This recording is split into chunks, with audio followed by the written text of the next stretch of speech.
नमस्कार, मैं छत्तीसगढ़ अखबार के YouTube चैनल इंडिया आजकल के स्टूडियो से सुनील कुमार। एक बहुत अच्छी और एक बहुत बुरी दोनों खबर जो है वो एक ही खबर के भीतर है।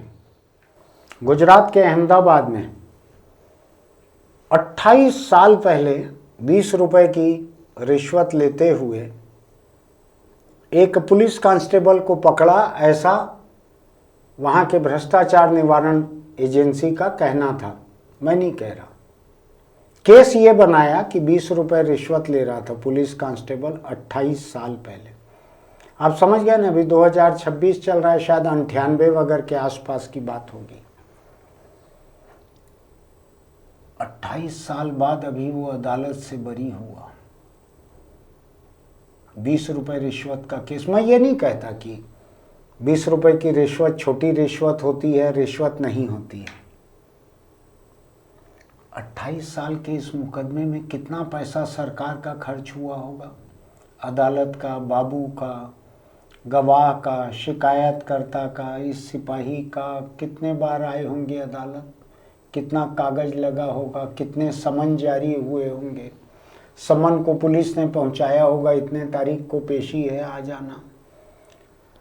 28 साल मुकदमा चला 20 रुपए की रिश्वत लेने का। रिश्वत होती है, 2 रुपए की हो कि 20 रुपए की हो। मैं ये सोचता हूं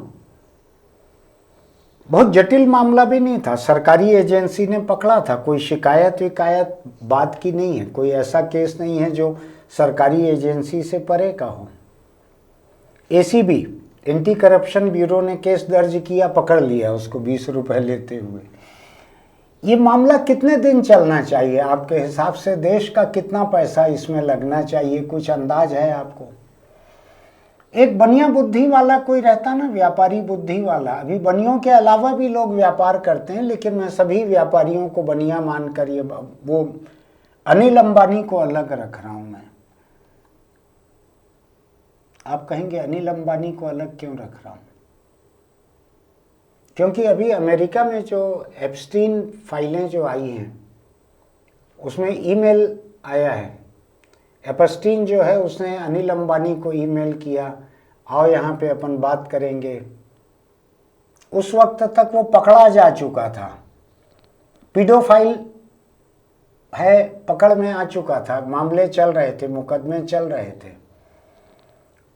बच्चे सप्लाई करता था ये बड़े बड़े नेताओं को, बच्चे, समझ रहे हैं ना, बच्चे सप्लाई करता था, नाबालिग भी नहीं, बच्चे थे कम उम्र के। उनको सेक्सुअली एक्सप्लॉइट करने के लिए, उनके साथ बलात्कार करने के लिए। वो ब्रिटेन का राजा एक है, ये बदनामी होनी ही थी। हिंदुस्तान जैसे देश को जो अंग्रेजों ने जो गुलाम बना के रखा था, उसकी सजा के रूप में ब्रिटिश राज परिवार के इस राजकुमार को चाइल्ड सेक्स में वहाँ के राजा ने ही, किंग चार्ल्स ने उसको बर्खास्त कर दिया अपने ओहदे से। अभी अमेरिका में शायद जेल वेल भी हो जाए तो कोई हैरानी नहीं है। तो मैं अनिल अंबानी को छोड़ के, अनिल अंबानी का करस्पॉन्डेंस चल रहा था, देश का एक सबसे बड़ा कारोबारी था अनिल अंबानी अभी कुछ समय पहले तक, जब तक वो बैंक फ्रॉड साबित नहीं हुआ। तो उसको एप्स्टीन ने कहा कि यहाँ आओ, मज़ा करवाता हूँ तुमको। तो उसने पूछा ईमेल पे, कैसा मज़ा? तो उसने कहा कि तुम्हारे लिए मैंने स्वीडन की ऊंचे कद की सुनहरे बाल वाली एक लड़की का इंतजाम किया है, you will have fun, come over. 20 second के भीतर अनिल अंबानी ने कंफर्म किया कि हाँ मैं आ रहा हूँ। 20 सेकंड, 20 सेकंड में तो मेरे घर में कोई मुझको चाय पूछे, चाय पिएंगे क्या करके, तो मैं उतने जल्दी तय नहीं कर पाता, अभी चाय पीऊँ या पी चुका हूँ काफ़ी। तो इसलिए मैं अनिल अंबानी को कारोबार में नहीं गिनता, मैं बनिया लोगों की बात कर रहा हूँ। एक बनिया कैलकुलेट करता है, रिटर्न ऑन इन्वेस्टमेंट कहलाता है। आप कितना पूंजी निवेश कर रहे हैं, उसमें आपको कितना वापसी मिल रही है, कितना नफा हो रहा है। 20 रुपए का एक केस है रिश्वत का, 28 साल तक चला। न्यायपालिका का, सरकार का, पब्लिक रिसोर्सेज का कितना पूंजी निवेश हुआ उसमें? लोग कह सकते हैं न्याय तो न्याय है, न्याय सस्ता नहीं होता। अरे भाई सस्ता तो नहीं होता, लेकिन ये न्याय तो देश के गरीबों के साथ बेइंसाफी है। ये कैसा न्याय है, कैसा इंसाफ है ये? 20 रुपए के मामले को 28 साल तक चलाया। अब आप कहेंगे कि बरी हो गया 28 साल बाद, इसमें बुरी खबर क्या है? मैंने कहा था ना शुरू में आपसे, एक अच्छी एक बुरी खबर है। बुरी खबर यह है, इतना खुश हुआ वो कांस्टेबल मर गया। गुजरात के अहमदाबाद में 20 रुपए की रिश्वत का मामला 28 साल तक चला। 28 साल बाद वो बरी हो गया, और बरी होने के बाद इतना खुश हुआ कि खुशी में मर गया। इसको न्याय कहेंगे, इसको लोकतंत्र कहेंगे, इसको इंसानियत कहेंगे, इसको क्या कहेंगे? आप सोचिएगा, मेरे पास तो शब्द नहीं है। मैं नहीं सोच पाता कि इसको मैं न्याय व्यवस्था कैसे कहूँ। मुझको लगता है कि न्याय के देवी की जो प्रतिमा काल्पनिक एक मानी जाती है कि उसके आँखों पे पट्टी बंधी रहती है, तो मुझको लगता है हमारी पूरी न्यायपालिका के आँखों में ही पट्टी बंधी हुई है। लोअर कोर्ट से लेके सुप्रीम कोर्ट तक, सुप्रीम कोर्ट के बड़े बड़े जजों को देखता हूँ, अपने ही पहले किए हुए आदेश जो हैं उन आदेशों को जब कोई हथौड़ा मार मार कर तोड़ते हैं और जूतों से कुचलते हैं और उनके ऊपर पेशाब भी कर देते हैं, इसमें से कुछ भी सुप्रीम कोर्ट को न दिखता न सुनाई देता। हेट स्पीच का देख लीजिएगा मामला। असम के मुख्यमंत्री ने कहा है अभी, मियाँ लोग 5 रुपया मांगे भाड़ा, रिक्शा वाले तो 4 देना, उनको परेशान करना है। और कहते रहो सुप्रीम कोर्ट, तुम अपने घर में बैठ के हेट स्पीच कहते रहो। तुमको टीवी पे ये पूरा नहीं दिखता, अखबारों में पूरा नहीं दिखता। दिल्ली में किसी ने FIR के लिए शिकायत की है असम मुख्यमंत्री के खिलाफ, नहीं दिखता वो। तो मेरा बहुत ज़्यादा न्यायपालिका वगैरह जो है, मैं बहुत ज़्यादा मेरा भरोसा नहीं रह गया है।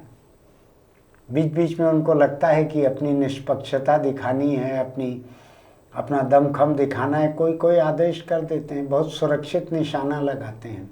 खैर, मैं बात को दूसरे तरफ ले जाना नहीं चाहता, रायता फैलाने की मेरी आदत खराब है। तो ये सोचिएगा कि देश में ये कैसी न्याय व्यवस्था है जो 20 रुपए की रिश्वत को, ऐसे और भी मामले हुए। महाराष्ट्र का एक मामला अभी हुआ है, मैंने या तो अखबार में एडिटोरियल लिखा है या आपके सामने एडिटोरियल कहा है, जिसमें एक जिला अदालत की एक जज ने, महिला जज है शायद, उसने एक मामले को खारिज किया। वो मामला भी 25-30 साल से चले आ रहा था, 10-15 साल से न शिकायत करता आ रहा था, न किसी आरोपी का पता नहीं था, कोई भी नहीं आ रहा था केस में, किसी सुनवाई में कोई नहीं बच गए थे, न शिकायत करता, न जिनके ऊपर आरोप लगे हैं वो, किसी की खबर नहीं थी, किसी का पता ठिकाना नहीं है, केस चल रहा था। अभी महिला जज ने उसको खारिज किया, उस केस को।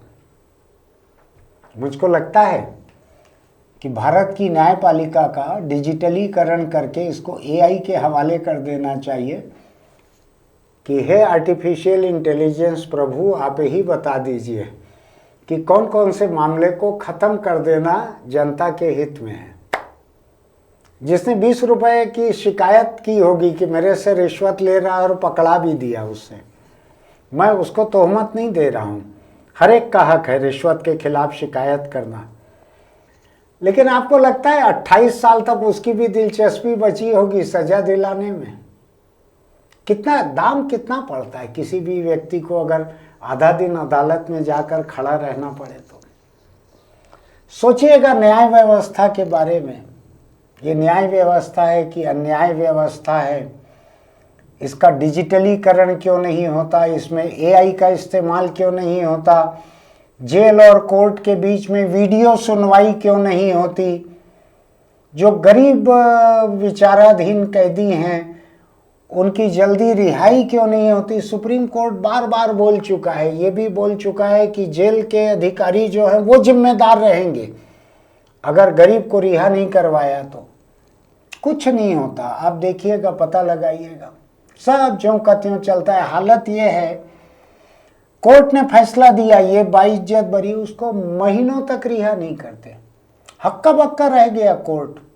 ये उत्तर भारत का कोई मामला है, मुझको जगह एकदम ठीक से याद नहीं है।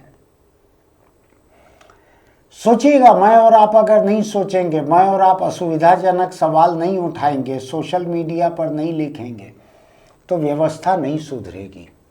राम मनोहर लोहिया बोल गए थे, याद है ना आपको, जिंदा कौमें 5 बरस इंतजार नहीं करती।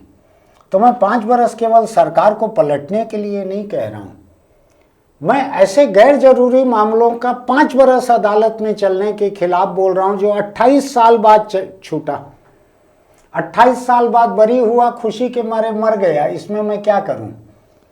मैं अदालत की देरी पर रोऊं, उसके रिहा होने पे खुश हूं, कि उसके मर जाने पे रोऊं? क्या करूं मैं? आप सोचिएगा, आप इसको लेके खुश होंगे कि इसको लेके दुखी होंगे? सोचिएगा, फिर मिलेंगे।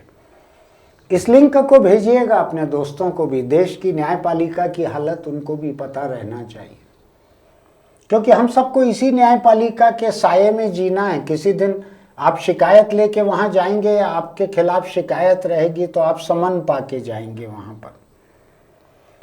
फिर मिलेंगे। आपको लगता है मैंने जायज बात की है तो अपने दोस्तों को भेजिए। हमारे YouTube चैनल इंडिया आजकल को सब्सक्राइब कीजिए, लाइक कीजिए, नोटिफिकेशन की बटन दबाइए, कमेंट बॉक्स में लिखिए आपका क्या कहना है भारत की न्याय व्यवस्था के बारे में, और गंभीर बात लिखिएगा, बहुत ओछी गंदी गाली मत लिखिएगा। हालांकि कई लोगों के मन में गाली ही आएगी, लेकिन मत लिखिएगा। आपके पास या तो घर है या अपने घर के बाथरूम के दरवाजे का भीतरी हिस्सा है, उधर लिख लीजिएगा। चलते चलते छोटी सी सलाह, कैंसर बड़े रफ्तार से बढ़ रहा है। अलग अलग प्रदेशों के कैंसर के बारे में एक खबर आज ही है सुबह, उसमें है कि छत्तीसगढ़ में कई तरह के कैंसर किस रफ्तार से बढ़ रहे हैं। हर कैंसर को हम रोक नहीं सकते, कई तरह के कैंसर का शक होने पर हम समय पे जांच करवाएं, या महिलाओं की एक उम्र हो जाने के बाद, पुरुषों को प्रोस्टेट हो जाने के बाद उसकी जांच करवा लें, तो वो एक अलग बात है। लेकिन बहुत सारे कैंसर जो हैं प्रिवेंटेबल रहते हैं, मुंह का कैंसर, गले का कैंसर, फेफड़े का कैंसर। अगर आप तंबाकू से दूर रहते हैं तो ये प्रिवेंटेबल रहता है। 2 दिन पहले मैं सड़क किनारे चाय पी रहा था, एक नौजवान स्कूटर में बैठकर सिगरेट पी रहा था, उसके सामने 2 छोटे छोटे बच्चे, 8-8, 9-9 साल के बच्चे उसी के साथ आए हुए खड़े थे, उसको देख रहे थे टकटकी बांध के, उन्हीं के परिवार का था वो, और वो सिगरेट पी के धुआं छोड़े जा रहा था, धुआं छोड़े जा रहा था। वो धुआं उन बच्चों को भी घेर के रखा था। जब सिगरेट पीने के बाद वो पैसा दे के जाने लगा तो उसको बुलाया मैंने अपने पास। अगर ये देख रहा होगा वीडियो तो उसको मालूम होगा कि मैं कौन हूँ। उसको बुलाया और मैंने कहा, तुमको शर्म नहीं आ रही है? थोड़ी सी एक गाली भी दी मीडियम साइज़ की, कि छोटे बच्चों के सामने तुम सिगरेट पी रहे हो, धुआं उनके नाक में भी जा रहा है, तुम तो मरोगे ही मरोगे कैंसर से, इन बच्चों को पैसिव स्मोकिंग से मारोगे, शर्म नहीं आती? तो बोला नहीं, बच्चे दूर थे, 2 फीट 2.5 फीट भी दूर नहीं थे वो बच्चे, मैं 7 फीट दूर था तो भी धुआं आ रहा था। तो मैंने उसको कहा, फिर एक मीडियम साइज की गाली दी, और मैंने कहा, शर्म नहीं आती? तुम उसको दूर बोल रहे हो बच्चों को, तुमको अलग बुला के इसलिए बोल रहा हूँ बच्चे न सुने कि मैं तुमको गाली क्या दे रहा हूँ। आसपास बहुत सारे लोग थे, तो मेरे को मेरी पसलियों को चाकू उकू का डर नहीं था, बहुत लोग थे आसपास। सिगरेट, तंबाकू, बीड़ी, गुटखा, इन सब से दूर रहिए, अपने आप को बचाइए, अपने परिवार के साथ अच्छे से रहिए। और ऐसे लोग परले दर्जे के घटिया और मुजरिम रहते हैं जो छोटे छोटे बच्चों के मौजूदगी में सिगरेट, बीड़ी पीते हैं। फिर मिलेंगे।